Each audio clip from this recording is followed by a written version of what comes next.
I think it's a grief because wait lang. Please, what it is? It is. Oh, what it is.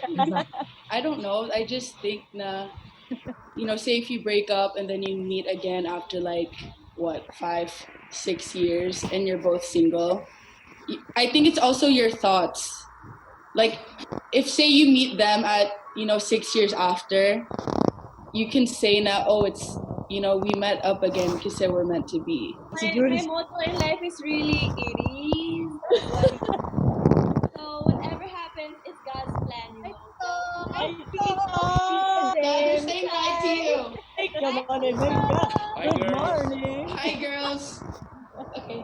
君の虜になってしまえばきっとこの夏は充実 Okay. する Catch that. We got it. Di ka pwede umabot sa chance lang. Kailangan pagtrabahuin mo. Oh, good morning. Bob!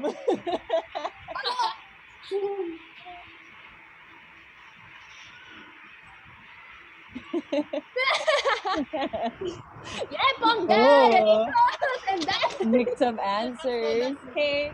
People move on in different ways. Yes, amen. People cope with things differently. You can't force your ex to wait for 3 months. May hugot yan. May hugot yan. And you can't force yourself to be okay if you're not okay. If you can't wait for 3 months, diba? Or yung iba, hindi talaga nila kaya. Kailangan na nila, No, but like mag-de-stress. in the sense lang na you get in a new relationship in 3 months. Like a commitment, ganun level. Because the other stuff, you can. Hindi, kasi you may don't have ibang to wait tao. for that. May ibang tao, madali sila makahanap ng love. Yep. I mean, there are some people, it's just so True. easy for them to fall for someone new. And it's not a bad thing. Oh, It just okay. means na Yan. Agree, It just means agree, that people can cope or fall in love in different ways. You can't really control that. You can't control someone's emotions. If they find someone right away, you can't be like, bawal, you have to wait for 3 months. Parang, hindi. What? Go. No, I was gonna say lang, and also what about those who, let's say, are in a relationship and then fall out of love while they're in that relationship, but then don't break it off, and then you're gonna force them to wait 3 months before they get in another relationship, kahit with the next person they have feelings na.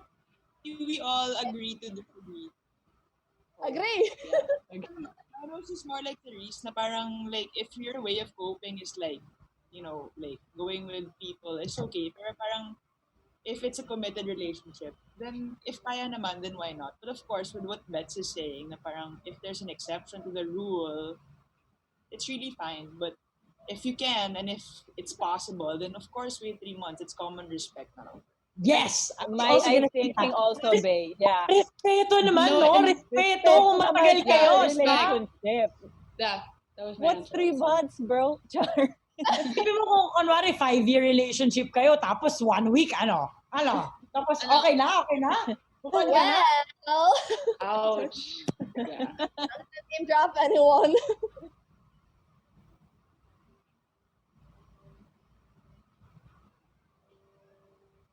Okay, open. Wow. Let's go. Yeah, let's go. Next question. Who is still friends with their ex?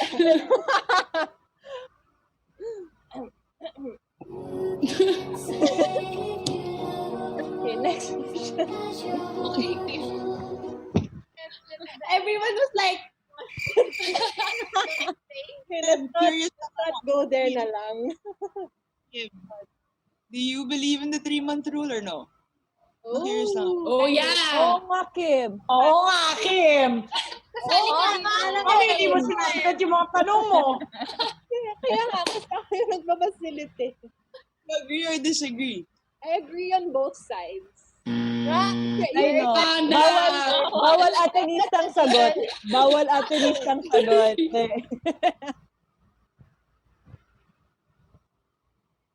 Not me. 1, 2, 3, go. Fighters, baby, we fighters!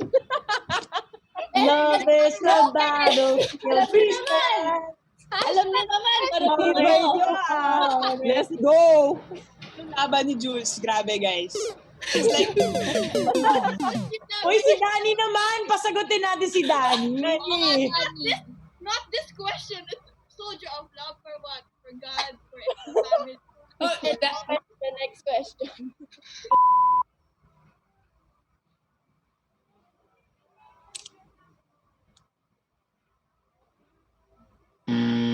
oh, Teresa!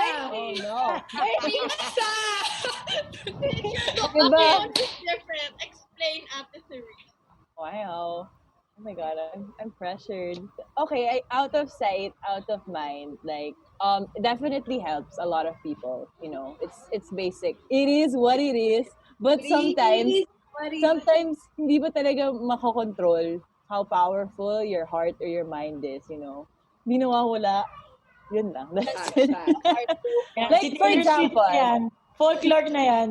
you always have like remnants of people that you've been with. It like stays with you forever. Like that song that plays, you know it, you know, stuff like that. I agree with Wow. you. So maybe in denial lang Same siya. answer. Out of sight, out of mind. Pero nandito pa rin. I agree that it works to an extent. You guys the type to like unfollow that person you want to forget. I blocked them. Just kidding.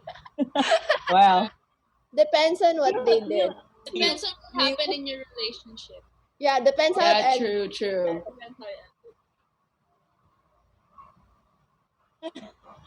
Wait, define open. Define open. Oh! Not being exclusive. I mean, kayo, but then, you know, like, just, bro, Okay, Bea, let's go. May, are you serious? Oh, let's go.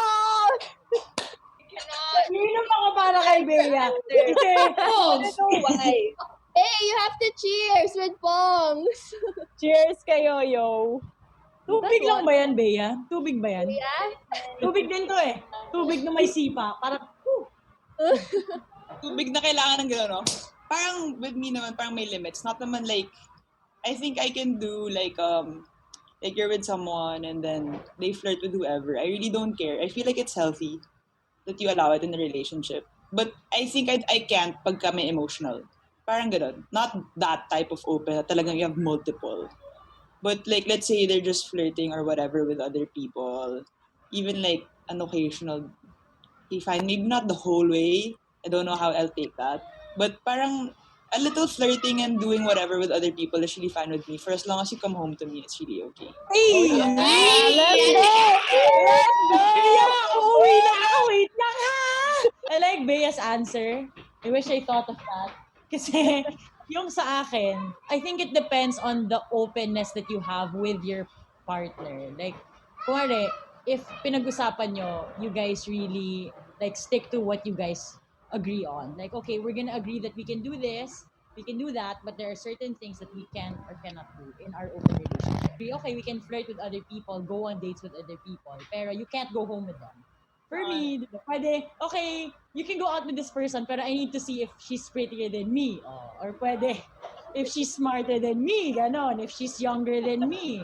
Parang, will I be comfortable with you sharing information about things with this particular person, diba? Parang, kasi if that person naman is hiding things from you, what's the point of being in an open relationship? When the whole point of it is to be open. Like, hey, I'm interested in someone else. Hope you don't mind. Eh, okay, let me see. Let me see the person. Okay lang, sige, go. Kung gusto mo na maging serious with another person or gusto mo maging serious with me, eh, we need to talk. Eh, paano kung ako, hindi pa ako seryoso? Parang, I guess it depends on what you guys discussed. Anong binding contract nyo? Parang, Unless it's founded on honesty. You'd Might be as okay with them, like, seeing, flirting, going on dates, holding hands with someone else. okay lang. For me, okay lang. Basta, alam ko. Ayoko yung nagsisinungaling eh. At Yes. least they told me in the first place na, oh, I'm gonna do this with someone, I'm gonna hang with them. And di okay, at least I know. Onggay! Let's say this is in another relationship, like your parents, diba? Like you can't, or your siblings or your family members, you can't really choose, but then it's like, wala, we're together na. Like this is how it is. Like What about love romantic relationship? She pag doesn't romantic, love you daw. Sorry, hindi ka choice eh. Char. Hindi, dali. Romantic. I guess it could be a choice, pero sometimes you're left with no options then if you're like, because I'm thinking of unconditional love, pero kapag romantic love, it's always a choice. Sometimes you love things that you actually don't. Like, for some people, yung mga bisyo nila, di ba? Baka hindi na pala nila gusto, pero mahal pa rin nila. So, yung mga toxic niya na boyfriend, di ba? Parang, kahit ang dami na niyang ginawa sa'yo na parang, di mo ko deserve. Pero parang you're like, pero I can't. Ka ba dito, Pongs? Hindi. General pa yun. Hindi ko lang, clear ko lang. Hindi, wala. Iniisip ko lang unconditional love. So it can be bisyo, it can be family, toxic family members, alam mo yun, like, 'di ba? Parang sometimes wala kang choice eh. Choose to stay in that relationship because they have a kid. Parang sometimes you're left with no choice eh. Even if you're unhappy, you're gonna do it for other people. The contrary to that, I believe that everything we do is a choice. Staying with someone or staying within a family or a household is a choice na, even if unconsciously we think, no, I can't move out of this house kasi nga house ko siya. But doing that is already a choice itself. So I mean, I get at the Ponce's point na yun nga, sometimes he think na, oh, we have to really stay in this relationship. And, working towards fixing a relationship is always necessary. Little by little, parang we make choices and we may make the wrong ones or may mga choices na regret natin. But then we always end up naman na learning something from it, and then that's the important thing. I think with kasi romantic love, sometimes it's not a choice. I know I said I agree it's a choice, but then sometimes kasi you can't help who you fall for. So that in that sense, I feel like it's not a choice. Especially if you fall for someone who's not your type or like not your ideal guy, you're just like, oh my god, I have feelings. Yeah. You're like, ah. And you can choose, like, for example, you're choosing between two guys and you just fall for the guy who's like not your type, and you're just like, oh, why am I falling for the guy I don't like? Parang it's Maybe, like, puso. maybe falling in love is not a choice, but loving someone is the choice. It's a choice. Woo, got it! There we go. For your recitation. Well, okay. Kanina Pong said it's all about honesty, right? Being in an open relationship. But how will you, for example, say if your partner is, seeing someone, emotionally, what if your partner chooses to not tell you? Like, what if, like, they've been doing that for like 4 months, 5 months, and you didn't know? What if your partner is not honest with you? Is what I'm saying. Love is a choice. Oh, love is a choice question, Jay. Red, di ba yung sinasagot mo? No, because diba, you said, well, the reason why I tied in with Pong's answer was, okay, so diba, Dan, you said love is a choice, right? For me, life is lived by the choices that we make. So if you choose that, and say, for example, you get sad about it, or, you become unhappy, that's on you na. Because you chose that's why that. You said the open relationship. You choose Yeah, that's what I meant. Like, I tied it with Pong's thing. Mm.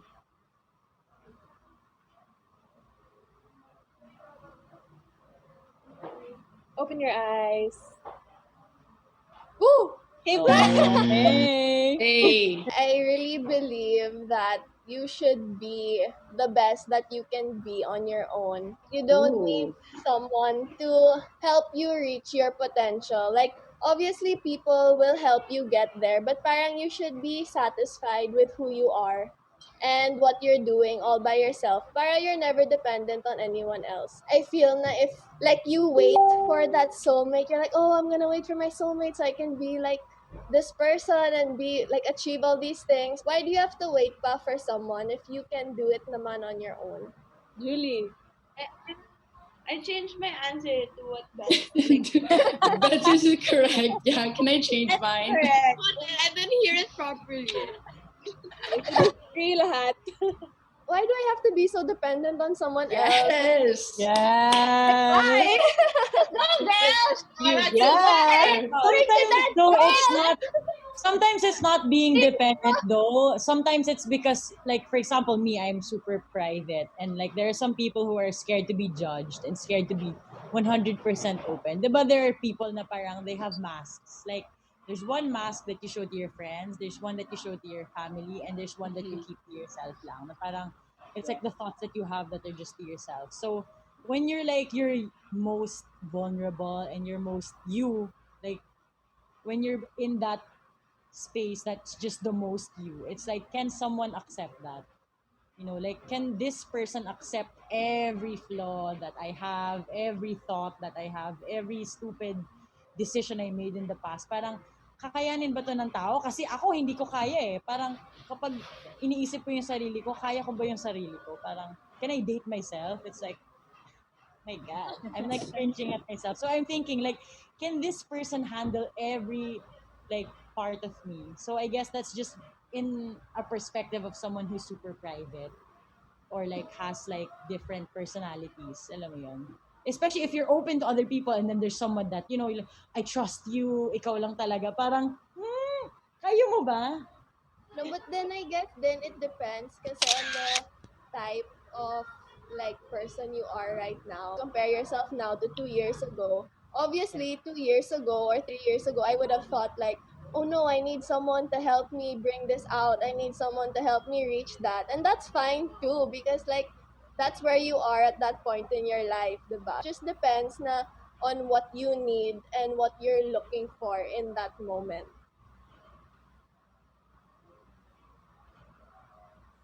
Hey, All have Daniel. different answers. Hey! Okay, let's You're go. half. If you're in a relationship, you're supposed to be open to change. Kasi you have to compromise, you have to meet halfway with your partner. So, hindi naman pwedeng kung ano ka, ganun ka lang palagi sa partner mo. What if he doesn't like a part of you? Then of course, you have to change that. Di ba? And If because not you love compromise, him. meet him halfway. Yes, you'll do it. Mhm. I said disagree because what if, you know, you uplift your partner but they don't want to be uplifted? Gets like you can, as much as you want to better your partner, then I think it just ties into like you're just maybe not naman meant to be, but then you're not right for each other because you should be open to having your partner, you know, uplift you. But the reason why I said disagree is because what if they don't want to be uplifted? You know, they choose to not agree with, you know, then in your head your partner's thinking, why does she want to change me? Diba she should love me for who I am? Then you're thinking, then are you like right for each other? For me, it's really up to them if they want to change for you or not. Yeah. Like if they're really like serious with you and you want them to do this, they're gonna do this for you. But if they're like, go lang, whatever, I'm young, whatever, then they're gonna do whatever they want. Each sister. There's no guarantee that you can change them because like yung sinabi ni Danny, we all make a choice. So it's gonna be up to them because I always hear this, parang they're gonna find the right person they want to change for. Like, oh, this is the same thing my ex didn't want me doing, but now I actually like see why I have to change because of this other person. If they don't want to change for you, it just means maybe they're not meant for you. I'll add something now. I mean, like everyone said, like, well, being in a relationship now, I feel like what I've learned so far is that you shouldn't change for the person, but you should change for yourself. That significant other will help you discover that thing that you wanna change or like you should change, because nga, you'll be a better person afterwards, with or without that significant other. It's like one thing that you really have to look for when you're searching for a committed relationship, that you'll be with a person who can like motivate you, who can like help you every day to like get through your insecurities. Because of course we're not expecting a perfect person to arrive because there's no perfect person.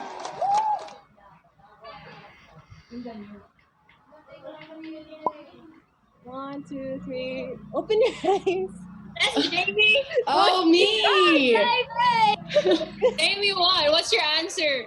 love conquers all. So if, for example, like, if your partner, you and your partner fight all the time, and they don't understand what you're saying, or they choose to not understand. In your head, you're gonna wonder, oh, why is my partner not wanting to understand me, or why is he going against what I feel like? For me, in my head, I'm like, I overthink. So in my head, I'll probably say, na, oh, my partner doesn't love me enough. That's why they're doing that. Toxic. Maybe that's Wala. Sometimes love isn't enough. Have you ever had that experience where you guys are not together anymore, but it's like, you guys broke up now, but the love is still there. It's like, wow, it's like we're not together, but we're still in love, and it fucking hurts. Like it's so sakit. And why are you not together? It's because like the love wasn't enough. You guys weren't able to work your issues, because there was no honesty, there was no good communication, there was no trust, kulang pa yung pag-effort nyo sa isa't isa, there were failed expectations. I can go on and on, but am I making sense? Diba? Well, that's just the way I see it, That's why some people are not with the people that they truly love. Ano? Pwede ba hindi magsagot? Jules, disagree! Hey! Good job, bitterness! everyone! Let's go! Yes, guys, we're not toxic. Okay, last We're one. not bitter. Go na! I want to know who answered! Still care for them. Yun na yung last. Okay, One, two, three, open. Which one though? Yay! Let me see, Paul. Danny, which one though? Which one though?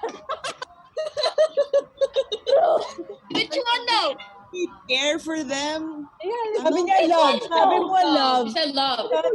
love. Care for them. I honestly don't care. Which one though? Which one though? How you ended things. Oh yeah. I honestly don't care, but the saying that once you love someone, it never fades away. You Yeah. just love them a different way. If So- fades. Trust me. That's it. Like I just hope that the person. I just hope that the person is safe and happy and all, but it doesn't mean that you love that person the same way. For me personally, I can wish my ex happiness, and I am happy that he's with someone else, but that doesn't mean that I care about him, or I like think na, oh, I'm so happy he found love. I'm just like, okay, he found someone else, that's good, but that's it. So it really depends on your ending with them. Yeah, I really Yeah, think it it depends on on your how you ending. ended things. From experience, I didn't know talaga. You didn't know. Yes. Oh. Bro, seriously, I just kept going and going, but like, I don't know. This time, Speak from the heart, Jules. Speak from the heart. okay, I'm gonna speak from the heart. For me, I just kept going until you're tired. Like, this isn't going anywhere. Like, I just keep getting hurt, blah, blah, blah. Please, So, like, please, I hope you're tired. I'm so tired. We all hope she's tired. Agree. I hope you're tired. Agree.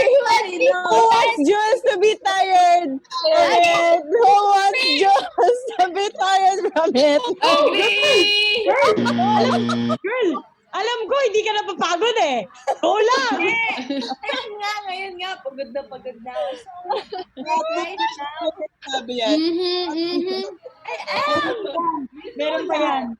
You know, Ate Bay, you were the one who said, eventually you're gonna get tired of this. That's where I am right now. Like, I just got tired. But then I know I gave it my all, so... Yes, you gave it your all, Jules. Magpakatanga ka para sa pag-ibig. Palakpakan nga dyan, please, for me. Palakpak, please. Record ba to? Baka makalimutan kasi ni Juice bukas eh. Dani. Naka-record to. Naka-record. Dani, ganun lang tayo ha. Ganun lang tayo, Dani, kasi hindi pa tayo sure eh. Remind ko na. Yan, Remind one week. Pagod ka na. Remind ko lang. you can't force how you feel, you know. If you feel it, you're gonna feel it. Until one day, you're just gonna realize, parang, I'm tired. Pagod na siya. Pagod na to. It Hindi to doesn't matter napapagod how kasi long matalino ako eh. Hindi to napapagod eh. No, it doesn't matter how long it takes. People are gonna think you're stupid. But then, sorry. Okay. Beep! But then, like, it's really up to you. Kailangan ko ng tubig, guys. Pagod na. At tubig naman. Tubig. Tubig. Okay. Ikaw, Ate Kim. What's your answer? Thank you guys for joining me today. Damn! What And an that's day. the end of Kim's vlog. Yay! Everyone. Yay. Thank you. Stay on call.